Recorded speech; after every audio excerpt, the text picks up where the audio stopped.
Olha só, meus queridos, eu não sei se vocês sabem, mas, óbvio que sabem, existe um mundo espiritual e que ele está constantemente travando batalhas ao meu respeito e ao teu respeito. Muitas vezes nós achamos que a luta é contra a rejeição do fulano, contra a rejeição da fulana, que a luta, na verdade, foi aquilo que fizeram comigo quando eu tinha 5 anos, que a luta, na verdade, foi um ambiente, o contexto em que eu fui criado, que a luta é contra o meu pai, que a luta é contra a minha mãe, que a minha luta é contra as feridas que alguém me machucou lá atrás e eu carrego elas. Nós achamos que a nossa luta é com essa palavra maravilhosa, que eu vejo que muitos têm sido travados por ela, e literalmente ancoraram partes da vida, botaram a âncora num navio que é você, um navio com potencial de atravessar os oceanos e chegar em outros continentes. Eu vejo que tem pessoas literalmente travadas. Não, pode deixar aí. Ah, não, então já amarra o cadastro. Você que é servo de Deus. Aplauda aqui o Senhor aqui, porque maior é o que serve, né? Isso aí, ó. Tá vendo? Então tem pessoas, eu vou estar amarradinho, tem pessoas que são esse potencial, esse navio, mas ancoraram a vida delas em alguma situação por uma palavra que é muito bonita hoje, é muito utilizada, chamada ressentimento. Eu estou ressentindo, eu estou ressentindo, você está ressentindo algo que você já sentiu. Você sentiu e agora se ressente, e esse ressentimento, além de tornar o que você sentiu há 10 anos atrás algo recente agora, ou seja, próximo, você ainda fica sentindo e jogando todos os hormônios na sua cabeça, na sua mente. Você não dorme por algo que já aconteceu há muito tempo e algo que não é mais real, já foi. Isso se torna um medo. Porque uma coisa é o perigo é o leão na minha frente. O medo é quando eu lembro que uma vez o leão estava na minha frente, ou que eu imagino que ele possa estar. O medo não existe, o medo é imaginário, ele não é real. Eu tenho medo que tal coisa aconteça, eu tenho medo, eu vou fazer uma cirurgia, eu estou com medo, não. Meu irmão, o medo ele não é real, e nós ancoramos a nossa vida com base em ressentimentos, com base em coisas que nós sentimos lá atrás, e nós decidimos travar. E tudo que eu vejo hoje é que Deus não me criou para isso, tanto que Ele disse que a minha batalha não é contra isso, não é contra esses ressentimentos, a minha batalha não são contra as pessoas. A Bíblia diz que a minha guerra, quando eu entendo de mundo espiritual, a minha guerra não é contra o meu médico, não é contra o meu exame, minha guerra não é contra as pessoas, a minha guerra é uma guerra espiritual, e quando eu venço elas, eu estou disposto e consigo viver um próximo ciclo. Em alguns momentos no mundo espiritual, e você tem que entender isso, o mundo espiritual diretamente afeta o material aqui. Basta saber que Paulo certa vez ia pregar em um lugar, mas a Bíblia diz que ele foi impedido pelo Espírito de ir até aquele lugar. Então, alguém que vivia pela fé, muitas vezes não pode ir em qualquer lugar, porque o Espírito não quer que você vá para aquele lugar. E se você vai, você paga as consequências por fazer, falar, pensar e ir adiante, aonde o Espírito não quer que você vá. Então, a característica minha e sua é de sermos guiados pelo Espírito Santo de Deus, e qualquer coisa diferente disso não me leva àquilo que Deus tem para a minha vida. Vocês estão entendendo? Amém? Então, eu preciso que vocês entendam algo muito importante hoje. Toda vez que eu vejo Jesus, eu não vejo Ele jogando âncora, jogando peso, jogando condenação nas pessoas. Eu vejo Ele destravando pessoas e fazendo elas andarem, correrem. E aqui eu achei uma chave que liga textos escritos entre mais de 1000 anos, com certeza, uns 3.000, 4.000 anos de distância de escritos. Um está em Números, o outro está em João, e que quando eu leio esse aqui, que foi uns 3, 4.000 anos antes, não sei precisar a exatidão disso, da época de Moisés, Números, 3, 4.000 anos foi escrito, e outro 3 a 4.000 anos depois foi escrito, e agora eu vivendo aqui em 2020, depois de Cristo, eu consigo encaixar que de fato as coisas espirituais, elas não são da modinha, elas são eternas. e elas são plenamente aplicáveis na data de hoje. A Bíblia é muito rica por isso. Então, eu gostaria de ler 2 textos com vocês por hora, que está em Números capítulo 21, versículo 9. O telão vai abrir. Números 21, versículo 9. Olha o que diz. E Moisés fez uma serpente de metal e colocou ela sobre uma haste. E era que, mordendo alguma serpente, alguém olhava para a serpente de metal e ficava vivo. Então, houve uma praga quando Israel estava no Egito, em que cobras picavam o povo de Deus, Israel, porque eles murmuravam e estavam padecendo maldição. E aí, Deus deu uma estratégia a Moisés, dizendo: levanta uma estátua de serpente, uma serpente bem feia, de bronze, e todo mundo que olhar para aquela serpente de bronze, vai ser curado do veneno da cobra e não vai morrer. Olha que interessante. Você sabe se hoje aqui na Getsemane, eu já falei isso, se eu coloco uma serpente de bronze bem aqui, né, possivelmente você ia se escandalizar e ia embora da igreja, ia achar eu era maluco, ia pedir para todo mundo olhar para ela. Mas justamente essa foi a intenção de Deus, que você olhasse para aquela aberração e fosse curado. Aí, por que isso foi feito? Aí em João, no capítulo 3, versículo 14, diz o porquê que foi levantada essa estátua de bronze. Olha o que diz. E como Moisés, 3, 4 mil anos depois, se eu não estou equivocado, não sei as datas exatas. E como Moisés levantou a serpente no deserto, assim importa que o Filho do Homem, Jesus, seja levantado. Isso é antes da crucificação de Jesus. Para que todo aquele que nele crê não pereça, mas tenha a vida eterna. Olha que interessante. Sabe qual é o nosso problema hoje? Deus não matou as serpentes. Deus não matou as serpentes. Deus te deu um escape para não morrer por elas. O grande problema hoje é que eu e você, nós temos tropeços na vida, falhas na vida, e nós ficamos lamentando com as feridas que os outros fizeram e ancoramos um navio potente que eu e você somos, com base olhando a ferida e sofrendo por aquilo. E esquecemos de olhar que alguém foi levantado, alguém foi ferido no meu lugar. Alguém, a Bíblia diz que arrancaram a barba de Jesus na hora que ele estava apanhando. Alguém sofreu humilhação no meu lugar, então eu não estou aqui para viver humilhado. Alguém se fez perdedor no meu lugar, para que eu fosse mais do que vencedor. Então eu não estou aqui para viver uma vida de derrota.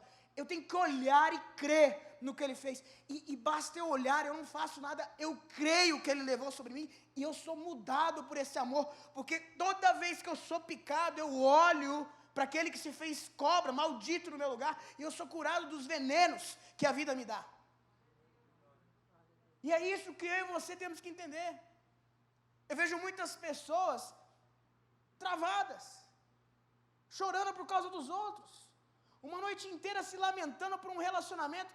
Meu irmão, chora de alegria porque Jesus fez na sua vida, pela salvação que Ele te dá, pela capacidade que o poder dEle tem de te curar, de transformar e de mudar a tua vida. Existem espíritos, e a Bíblia fala deles. Uma mulher, por exemplo, ela ficou 18 anos encurvada. Ela ficou 18 anos encurvada. E a Bíblia diz que quando Jesus chegou até ela e a curou, ele repreendeu o espírito que fazia aquela mulher ficar encurvada e que não podia se endireitar.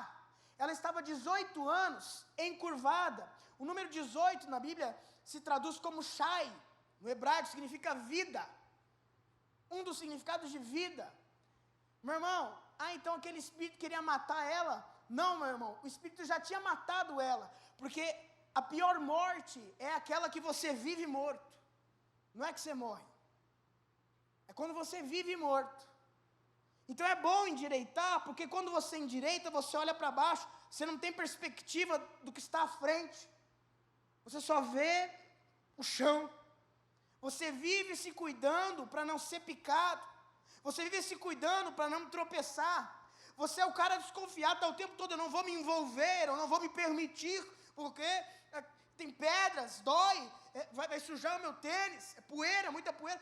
Você só olha para baixo, você não vê que mesmo que tropece na caminhada, existe um riacho lá na frente. É possível uma alegria posterior.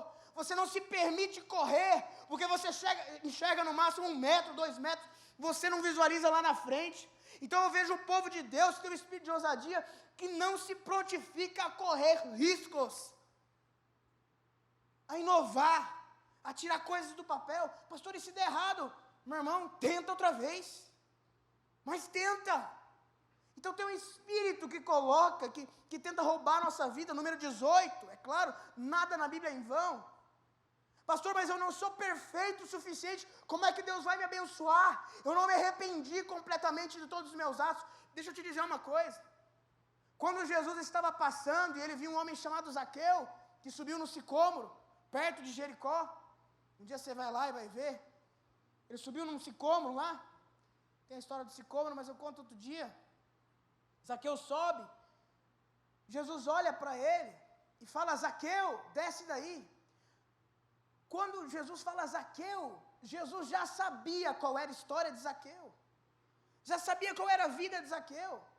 E talvez você não saiba, Zaqueu era o tipo de cara que fazia o caixa 2, ele trabalhava para Roma. E ele era corrupto. Possivelmente participava de tudo que era errado. Tanto que quando Jesus chama Zaqueu, eu vou ir na tua casa.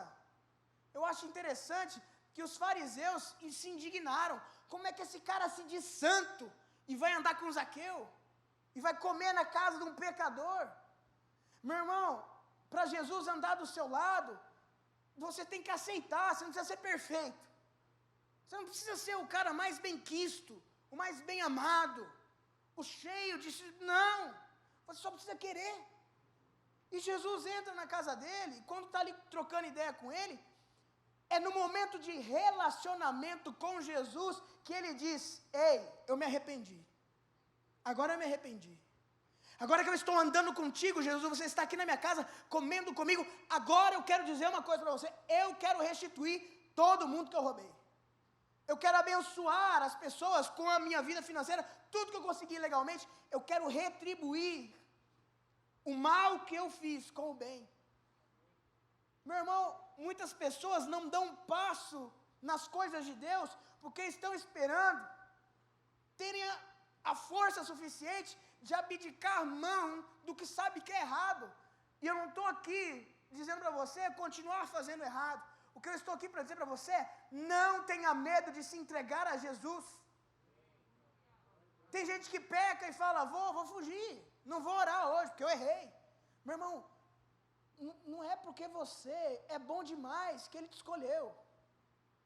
Não é porque você é o melhor exemplo do universo, meu irmão, que Ele gosta de bater um papo contigo, que Ele gosta de estar com você. Se fosse pela tua capacidade, Jesus não tinha se pendurado no madeiro, mas é justamente porque Ele sabe que você é afetado pelos venenos e ressentimentos e âncoras da vida, que Ele tornou o filho dele maldito, e você olha, porque é crendo nele que você tem vida eterna, não é crendo em si, é crendo nele. É por isso que Davi, ao enfrentar o gigante, ele sabia que ele tudo podia naquele que o fortalecia. Ele dizia: eu elevo meus olhos para o alto, porque é do alto, é de Deus que vem sim a minha fonte, que vem o meu socorro. Daniel, interpelado pelo rei, falou: você revela sonhos? Eu não, mas o meu Deus pode revelar os sonhos. Então nós temos que viver uma vida avançando, sabendo que não depende da minha força, mas depende do meu Deus. E não depende da minha habilidade, no quanto eu sou bom ou sou ruim, mas depende do quanto eu me aproximo do meu Pai, que independente se eu sou bom ou ruim, Ele está comigo. Você talvez é pai, é mãe. Eu tenho um pai. E não é pelo tanto que eu sou bom, que Ele me recebe na casa dele, eu entro a hora que eu quero. Sabe por quê? Porque está no sangue. Nós somos revestidos e comprados pelo sangue de Jesus. Você entra diante de Deus, não é porque você não pecou há uma semana, é porque você é filho dele. Agora eu vejo gente vivendo uma vida que não é condizente ao DNA que tem. Eu acho lindo e maravilhoso quando eu olho um filho de de várias pessoas, agora eu lembro de um aqui na minha cabeça, que o pai é empresário, faz negócio e tal, e eu olho o gurizinho já, cada pouco, vai me vender a bicicleta dele, ele já está no sangue. Agora o triste é ver alguém que nasce com essa questão e vê ali e não age conforme aquilo que foi criado para fazer. Se enterra. Não estou dizendo que você vai ser igual ao seu pai e sua mãe. Estou falando que Deus colocou o DNA, o sangue dele em você. Então você não tem que ter atitude de covarde. Gente com medo. Medo do quê? Foi picado, caiu, levanta. Vida que segue. Deus tem um plano B para quem furou o A. Deus tem o D para quem furou o C. Pastor, mas eu estou no Z. Meu irmão, a Bíblia diz que Deus amou o mundo de tal maneira, então ele tem alfabeto que não tem nem como escrever, ele resolve o teu problema também. A Bíblia diz, é tão prático isso, que não existe, ainda hoje, Deus não revelou, um termo, em português, aramaico, hebraico, que descreva o amor de Deus. Então você pode furar quantas vezes for as opções, porque a numerologia de Deus é quase igual à nossa, também é infinita, só que é cheia de misericórdia e graça, porque a nossa, ela vai aumentando dia após dia, vai enchendo o saco, vai enchendo a medida. A dele, a Bíblia diz que a tua misericórdia se renovou. Então não sei qual que é o absurdo que você fez ontem, hoje, mas eu vou te dizer, você acordou hoje com a conta zerada. Você vai dormir e vai acordar dia seguinte com a conta zerada. Tem dias que você já teve, não, hoje eu mereço morrer. Meu irmão, então dorme, tranquilo, descansa, porque à meia-noite ali, ó, misericórdia renovou, zerou de novo, pode torrar. Deixa eu dizer algo para vocês. Deus não colocou um espírito de covardia em você. Espírito de medo. Nós temos que aprender a viver olhando para Jesus.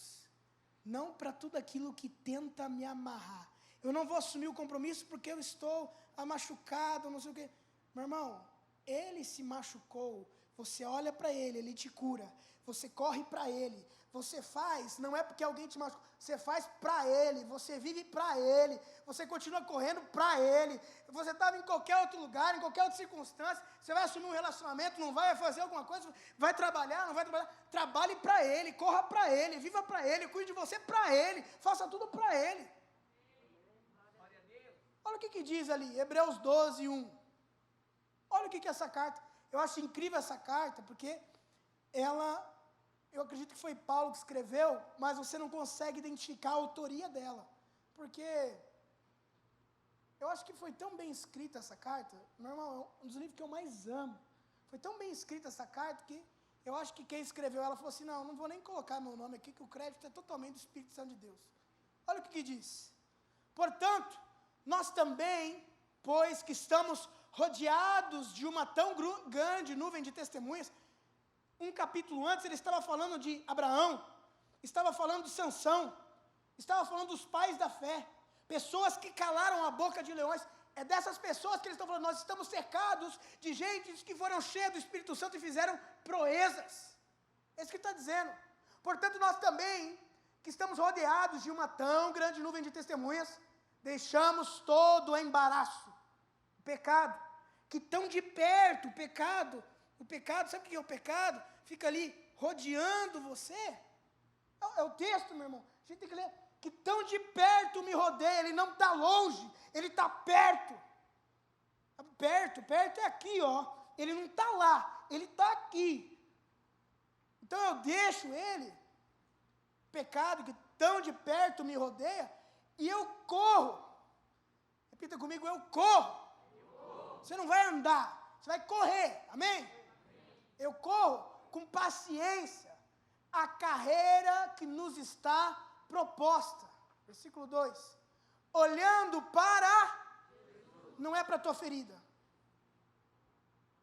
não é para as tuas marcas, não para os teus ressentimentos, não para as suas desculpas, não para a picada que você tomou. Você olha para Jesus. Você vem aqui na Getsemane, muitos pastores, eu amei a palavra, eu amei, glória a Deus. Glória a Deus. O fulano é uma glória a Deus. meu irmão, fica comigo aí, você vai ver. Eu vou falar umas coisas que você não vai gostar, você não vai me amar, não. A Gabriela que sabe, ela vive comigo, não é simples assim, não é tão doce a vida. Tem que olhar para Jesus. Não é olhar para pessoas, não é olhar para a placa da igreja. Não é olhar para A, para B, você tem que olhar para Jesus. É Ele que faz você correr. Se você for picado, é Ele que te cura. Olhando para Jesus, o autor, Ele cria e consuma a minha fé. Você tem fé, meu irmão, que você vai vencer? Então para de olhar, porque o autor, Deus colocou em você o querer, ele criou o querer, Ele colocou essa fé, Ele colocou esse impulso, Ele colocou um fundamento em você. Jesus é o autor, Ele cria, e Ele também faz, Ele consuma a fé. Ele colocou algo em você, e Ele quer mesmo realizar através de você, o qual pela alegria, pelo gozo que lhe estava proposto, suportou a cruz, desprezando a afronta, e assentou-se à destra do trono de Deus. Isso é maravilhoso. Jesus morreu para que eu e você não vivamos no embaraço.